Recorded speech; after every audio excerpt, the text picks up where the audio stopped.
My grandfather raised me after losing my parents at a young age. At the funeral of my grandfather, who suddenly passed away, I received a call from work. Work takes priority. Please return to the office immediately and make sales calls. The manager who called me had been keeping an eye on me and harassing me on a daily basis. But how much more will he harass me on the day of the funeral? My whole body was shaking with anger and the back of my eyes were stinging. But at that moment, a familiar voice came from right next to me. What are you talking about? Are you in a position to say something like that? The president was shaking next to me. It seemed that the conversation between me and the manager was missed because the phone was on speaker. I was also taken in a bad light, but the manager must have been more surprised than me. The manager tried desperately to make excuses, but a few days later he had to take responsibility for his words. My name is Nishigaki Yoshi. I'm 37 years old and work for a food manufacturer. I've been with the company for 10 years and I'm busy working as a salesperson, but my work is evaluated to the extent that I'm entrusted with major clients. I was on good terms with my boss and subordinates, and had been working in a blessed workplace without making any big mistakes. The only thing that bothered me was my direct superior.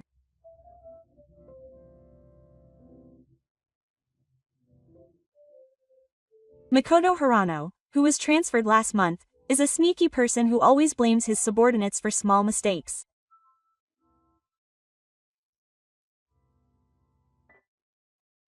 Even if there were no mistakes, he would accuse me of making false accusations one after another depending on his mood. It was obvious to everyone that I was just using him to relieve stress. Yo-kun, your suit is a shade of blue. I need you to be more careful about how you make an impression on the customer. Furthermore, even though it was right before an important meeting, he would force me to do chores that didn't need to be done right now, such as making copies of documents that were not urgent and changing light bulbs in the hallway. The manager talked to an employee from his previous department, and it seems that the manager always picks a target and teases his subordinates. He uses light words like teasing, but in reality it is a very cruel form of harassment. And it seems that I was chosen as the target. I have an idea of why the manager hates me so much.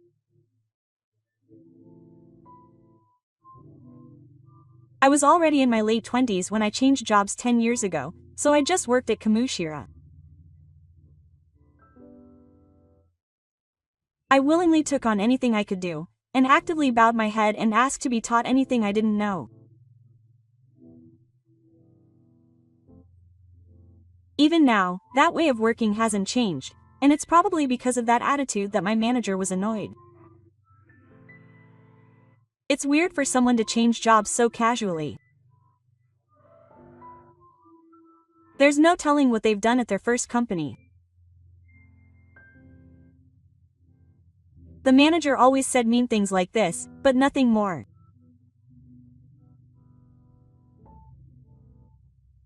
However, even if they only tell me small things, it's really depressing to be told things that seem to deny your personality every day. While I was living like this, one day I received some unexpected news.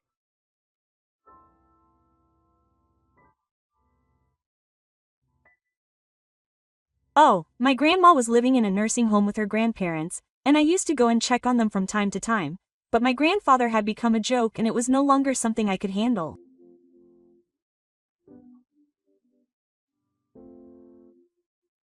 After consulting with my manager, my grandmother entered a nursing home. My grandfather turned 78 this year, and I couldn't let him live alone, so he contacted me and asked if I could take him in.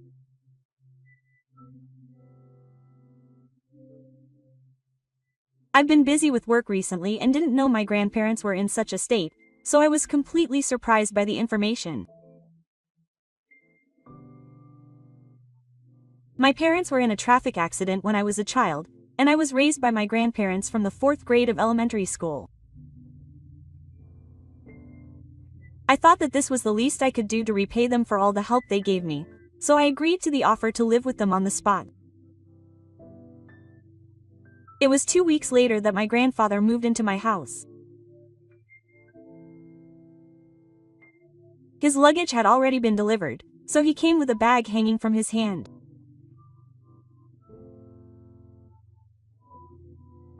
As soon as he opened the front door, he bowed idly and politely declined, saying that he would be relying on me from now on.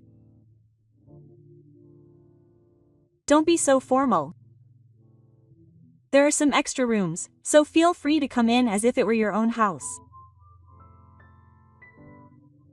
I felt uneasy when my grandfather, who was so sharp when he was a child, bowed respectfully as if he were a stranger. I immediately showed him the room he would use. My house was a 2LDK with a 6 tatami room and a 5.5 tatami Japanese-style room. When I let him in after cleaning up the Japanese-style room that had been used as a storage room, he moved briskly and put away his belongings. However, it's not that he doesn't want my help, but that he's the kind of person who does everything himself. My grandfather has always lived his life taking the initiative without relying on others, so I've been taught since I was a child to start doing what I can right away. My grandfather taught me many things, but I don't remember him ever raising his voice and scolding me. Even when I made mistakes, he would point them out without getting emotional, and when I was in doubt, he would join me in thinking it through. On top of that, he allowed me to go to college, so I'm truly grateful to him. In that sense, this is a good chance to return the sounds that I've never been able to return. However, when I started living with my grandfather, I realized that there were mountains of things I needed to do to improve our living environment. My grandfather's cognitive function seems to have declined in the past few years, so he needs to be certified as a caregiver. I had heard about this beforehand, but he would often go for walks and not be able to return home.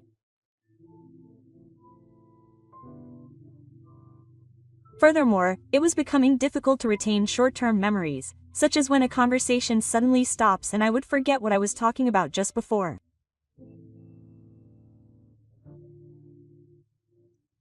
When we actually live together, we can have a normal conversation, but sometimes we forget what we were talking about a few minutes ago or leave the water running.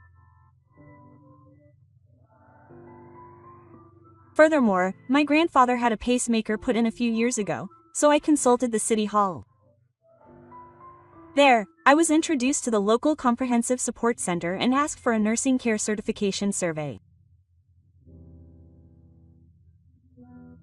I was told that a letter of opinion from my grandfather's care was also needed, so I went to the hospital where I was staying on my way home from work to get the letter of opinion.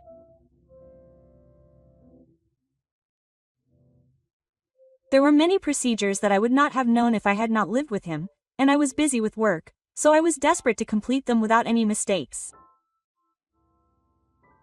Later, the city hall notified me that the surveyor had visited our house and that after a thorough examination, he was classified as level 1 in the need for nursing care.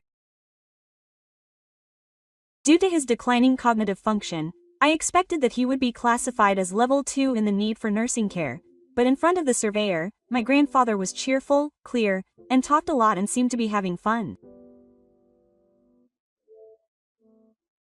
I continued to sign a contract for home care and asked a helper to come 3 days a week to help watch over my grandfather. It was around this time that my condition started to deteriorate. Even after work, I was unable to relax because I was taking care of my grandfather, and my life slowed down. Then, I suddenly realized that I was falling asleep more often while at work. I was already working as hard as I could, and I also had to think about my grandfather, so I guess invisible fatigue was building up from being so lively in unfamiliar hospitals and government offices many times. I woke up to the sound of a thick file being slammed on my desk. Hey, are you sleeping again? I bet you were drinking until late. What a waste to get paid without doing any work. The manager who always criticizes me for small things looks down on me as if he is deeply mocking me. I wanted to say something back, but my body was so exhausted that I didn't have the energy to do so. Anyway, I just want to go home as soon as possible and get a good night's sleep. That thought was the only thing that closed my head and made my vision shake. I'll try a little harder. The environment to support my grandfather will be ready soon, so I'll just have to be patient until then. I encouraged myself like that and somehow managed to get through my daily work. On the weekends when I was off work, I would visit my grandmother in the hospital.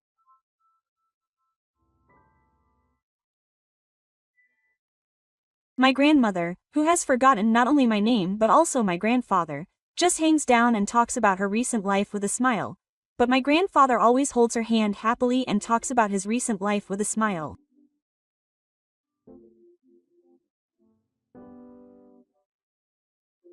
Seeing my grandfather like this, I feel a weight lift off my shoulders, thinking that even someone like me can give back a little. However, the days of not being able to sleep continue, and perhaps because I am doing various things that I am not used to in between work, I continue to be tormented by Yui every day. There is no need to think about the reason, it is a life that is too busy. At work, the manager keeps saying nasty things that seem like accusations, and when I get home, I can't sleep well because I am worried about my grandfather.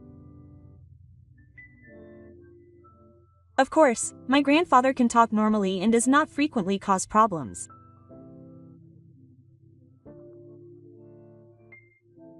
I understand in my head that anyone who knew the final scene would think that I am worrying too much, but watching my grandfather, who I had been used to since childhood, gradually change, I became so anxious that I couldn't do anything about it.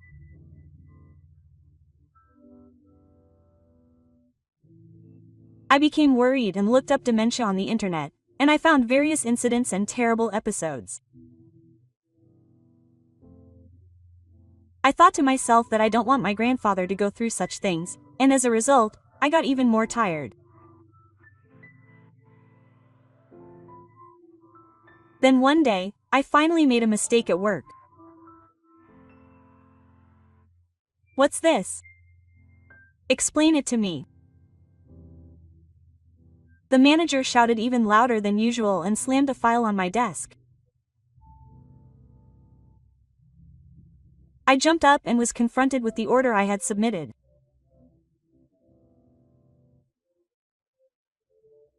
I checked the document and immediately saw the unbelievable notation and my mouth was opened wide. I couldn't believe it. I ordered only 10 cases. The samples that were supposed to be distributed as samples at the upcoming food exhibition were supposed to be ordered in 100 cases this time.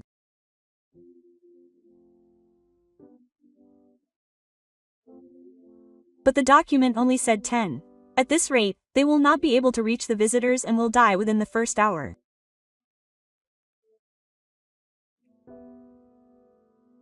I'm sorry. I'm sorry.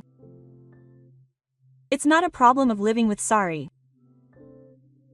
What should I do about this? The Imperial exhibition is in a week. Honestly, there's nothing I can do even if I'm asked.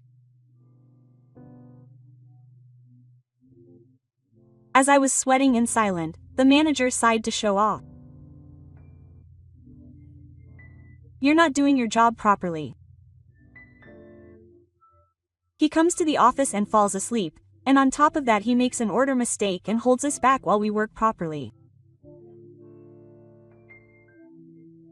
I have no words to say back, and just bow my head. "I'd rather you weren't here. You're so unmotivated that you can take a nap. Everyone thinks so. I wish you'd just quit." I was tired from taking care of my grandfather, or I thought I entered 100, but there's no excuse. I thought it was completely my mistake, and I clenched my fist tightly in frustration and shame. His hard nails dug into my palms and the pain slowly started to build up. The manager continued to curse me, but I just kept bowing my head. I was the one who couldn't forgive myself more than anyone else here for my own powerlessness and ridiculous incompetence.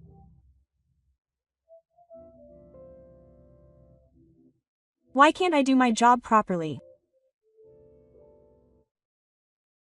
As the manager said, it would be better if you quit the company before you cause any more trouble. What's wrong? I could hear your voice all the way down the hallway. President, you know. The president appeared as if he was just passing by, and the manager's eyes lit up with excitement as he began to report my disappearance. He must be looking forward to me being taken out of the room. After a long list of things about how incompetent I am, the manager's report finally finished. After hearing everything, the president quietly turned back to me.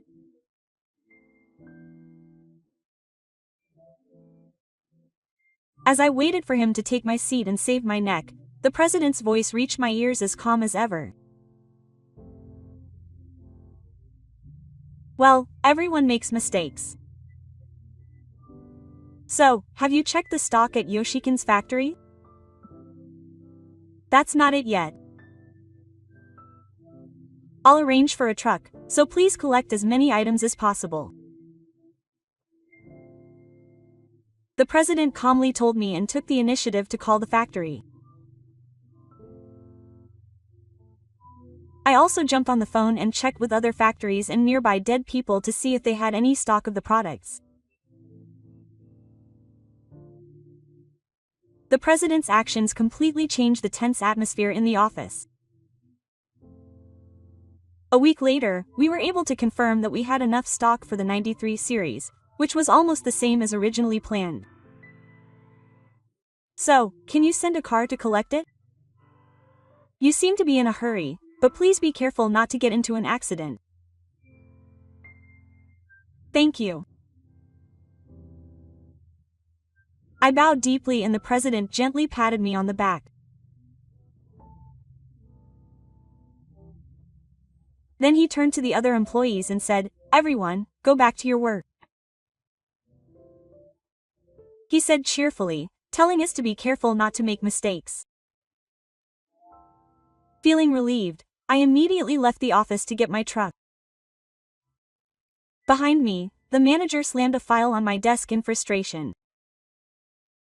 The exhibition ended safely, and a month had passed since then. I was still feeling unwell and collapsed while working. The other employees, except for the manager, were worried about me and ordered me to meet with the president from time to time. Only the manager glared at me with obvious dissatisfaction, but it seemed that he couldn't object in front of the president. I somehow managed to move my tired body and arrived home just as the sun was setting. I wondered when it had been the last time I had come home so early, and called out to my grandfather, who should be at home. However, I couldn't find his shoes, which should have been in the entrance, so I frantically searched around the house. However, I looked in the bathroom and opened the toilet, but there was no sign of my grandfather. No, the fact that his shoes were gone meant that he must have gone out. I had no idea what my grandfather usually does at this time of day, but I couldn't stay still, so I opened the front door I had just returned to and ran outside. I looked around the neighborhood supermarket and the park, but there was no sign of my grandfather. It's been getting colder lately, so I'm worried about his health. Also, with my grandfather's current judgment, he may get involved in an incident or accident. Please stay safe. I clenched my fists as hard as I could and ran around the city. But I couldn't see my grandfather at all, and the sun was sinking steadily. I was worried that I would never find my grandfather like this. Maybe he's still in danger somewhere far away? My heart was pounding, and I was overwhelmed by my own helplessness. But I wouldn't get any more results if I kept looking aimlessly forever. I should also contact the facility where my grandfather is always being looked after. With that in mind, I decided to go home once. Then I noticed that the light was on in the room and a nice smell was coming from inside. It was the smell of Odin that I loved when I was in elementary school. So Fu liked to simmer Odin in fish stock instead of commercial seasonings. It was the only dish my grandfather cooked, and it could be said to be the only dish made by a man. I wondered why that unique, unmistakable smell was coming from inside the house. I opened the door wonderingly and heard a surprised voice from the kitchen. You're very early today. You seem tired lately, so I made your mineral. What's going on? My grandfather was standing in front of the dining table with a smile on his face, just like always. But at that time, I felt so angry and couldn't forgive his gentle smile. Do you know how worried I was? This is just me taking out my frustrations on you. I was annoyed that my work wasn't going well and I couldn't find my grandfather or do anything. I understand that, but I get annoyed at my grandfather's relaxed face. It's good, isn't it? Grandpa doesn't have to work and can go out whenever he wants. I work overtime every day and can't go home even if I want to. My grandfather looks at me with wide eyes as I complain. I'm taking time to look after my grandpa, and yet I can't believe I'm causing him so much trouble. No, that's not what I really want to say. I'm glad my grandfather is safe. I was really worried. I wanted to say that, but my chest was filled with overflowing emotions and before I knew it, tears were in my eyes.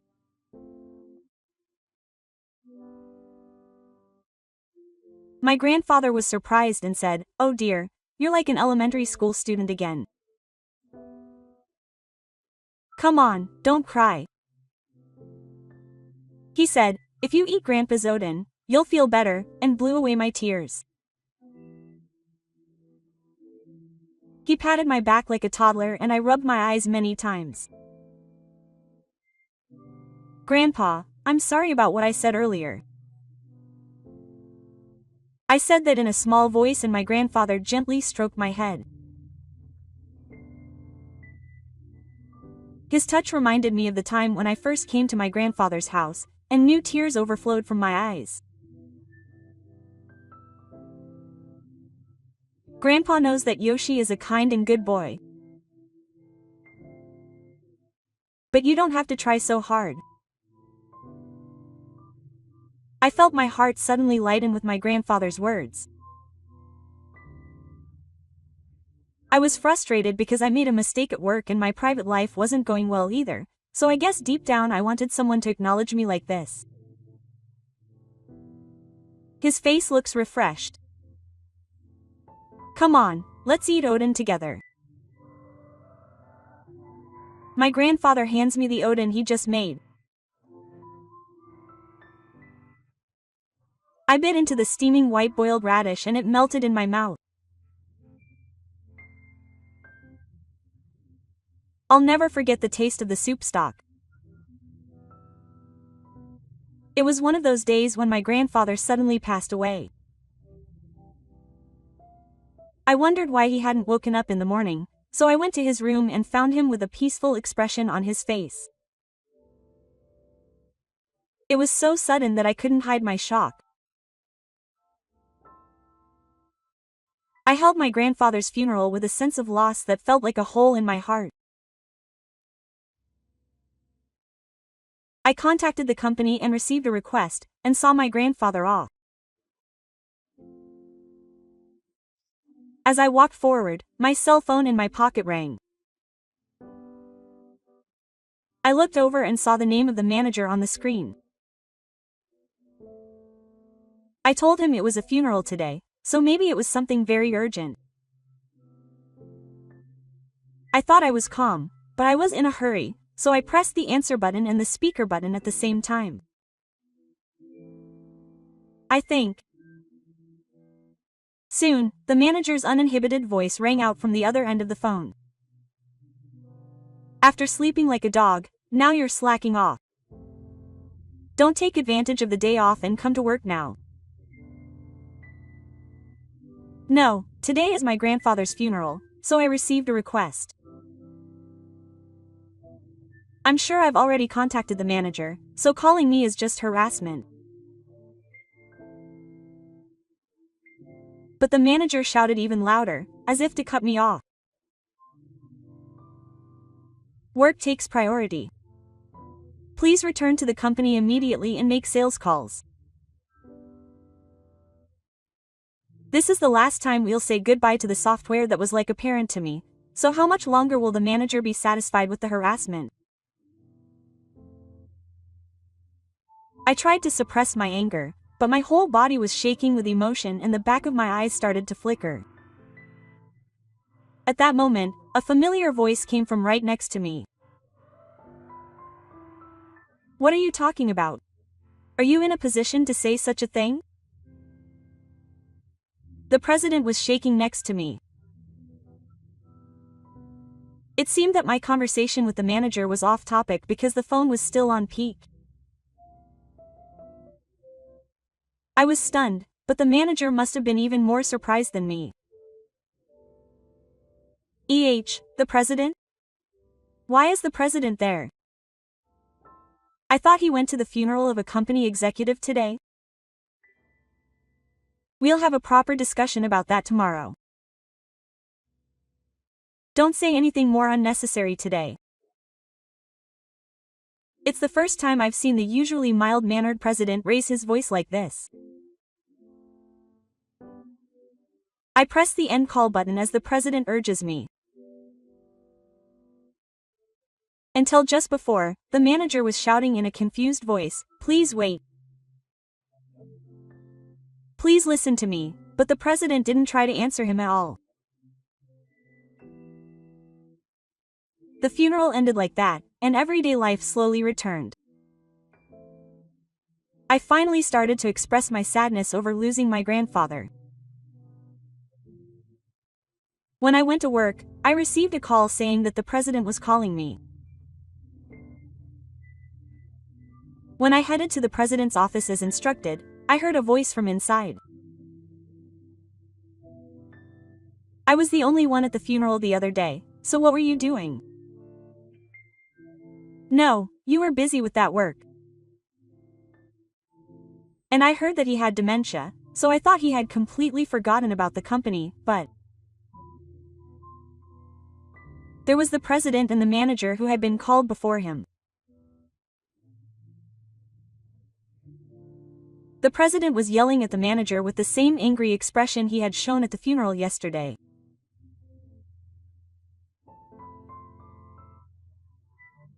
I was hoping to hear sincere words from you.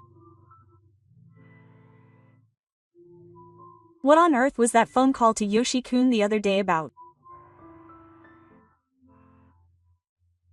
Well, his attitude at work has been so dishonest recently that I want to throw a leaf at him, and the manager is shaking with a pale face, covered in mud.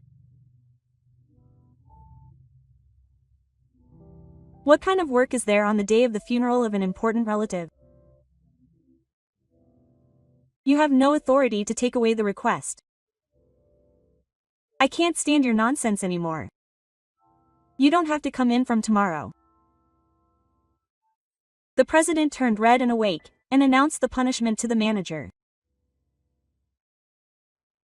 At that moment, he must have finally realized his position. The manager was shaking and pathetically upset. I have worked at this company for over 20 years. It's terrible that he was so easily punished. I was completely stunned by the sight of the manager complaining with tears and snot flowing. The manager, who has harassed many of his subordinates and forced them to resign, clings to food so much when he is in that position.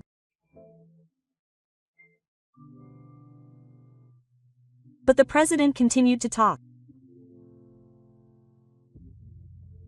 If you claim to have worked so hard, why did you ignore the funeral of the company executive? I thought for sure I would meet you and Yoshi-kun at that funeral. What does this guy's grandfather's funeral have to do with anything? The manager's face was still wet with tears, but he was rolling his eyes as if he didn't understand anything at all. The president declared gravely to the manager. The person who died was my father, that is, the chairman of this company.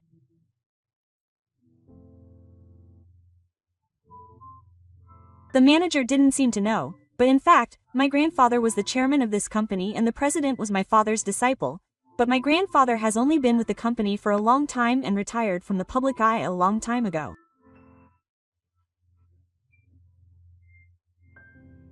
So only the longtime employees know his face. As soon as the manager found out that I was the president's nephew, he looked back and forth between me and the president with his mouth open. The president showered me with one honest word after another at his surprised expression. I've been informed about you for a while. I heard that there is an unusually high turnover rate of young employees in your department. No, that's it.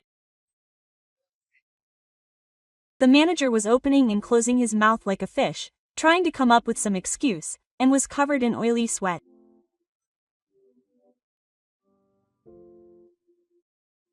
But the president gave him a sharp look and shut up the manager's useless mouth. Moreover, I heard that everyone who quits is very self-conscious and depressed. I was investigating why such a situation is happening. It's a misunderstanding. I didn't do anything. The manager desperately shook his hands to deny it, but the president's huge thunder struck him at his careless appearance. I told you that I have already investigated. I have also obtained testimony from the employees in the department that you were targeting and harassing specific employees. Furthermore, it has been identified that you were targeting Yoshiyuki, who is now chasing him. Yes, the manager held his head with both hands as if to protect himself, but the president's momentum knows no bounds. As a result of the investigation, a shocking fact was revealed. Read this and explain it yourself. The president took out a document and thrust it at the manager. I couldn't see what document it was from where I was, but the manager's face turned pale.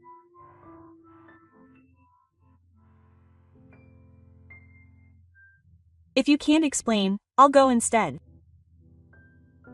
This is the order application form that Yoshiyuki created. It clearly says 100 cases and your witness number is also stamped on it.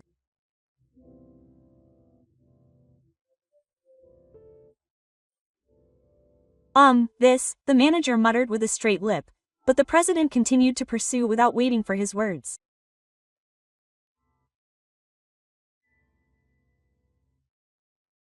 So why was the order 10 cases?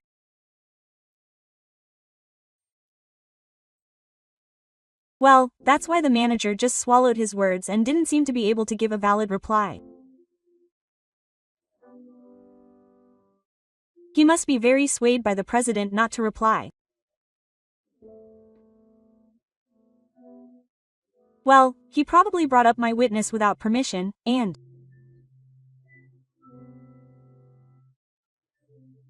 I could feel the president's anger even from standing a distance, saying that you still have no intention of doing so.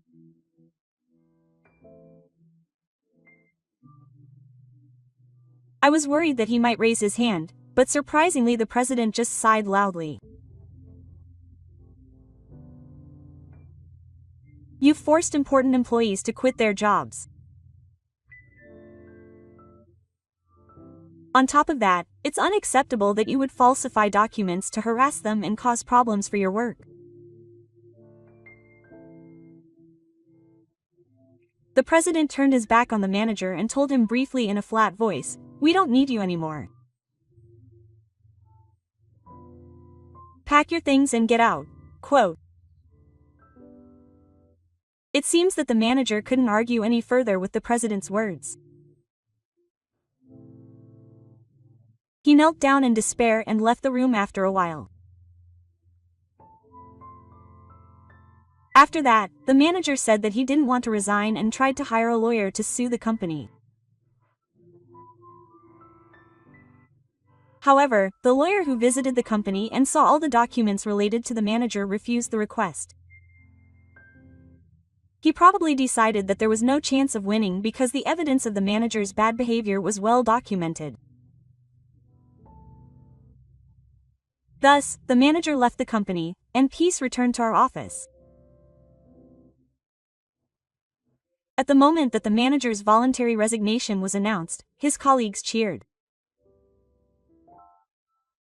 Although no one said it out loud, it seemed that the manager's methods were quite stressful. After that, the manager went to several companies for interviews in an attempt to find a new job, but he was rejected by all of them because he couldn't get rid of his arrogant attitude. Now, he seems to be working as a part-time day worker at a temporary staffing agency. However, due to his age, he doesn't have many days to work, and he seems to be living a poor life while dipping into his savings. Meanwhile, I stayed at the company and devoted myself to my work. Even now, my colleagues don't know that I'm the president's nephew, but we work together without any barriers and do our daily work. Looking up at the evening sky, I remember my grandfather's words. Grandpa knows that Yoshi is a kind and good boy. You don't have to try so hard at everything. When I remember those kind words, courage wells up from deep within my body, knowing that I can face any difficult situation in the future. As the cold wind blew, I looked towards the horizon with Takeshi. There, a big, warm sunset like my grandfather's smile was watching over me.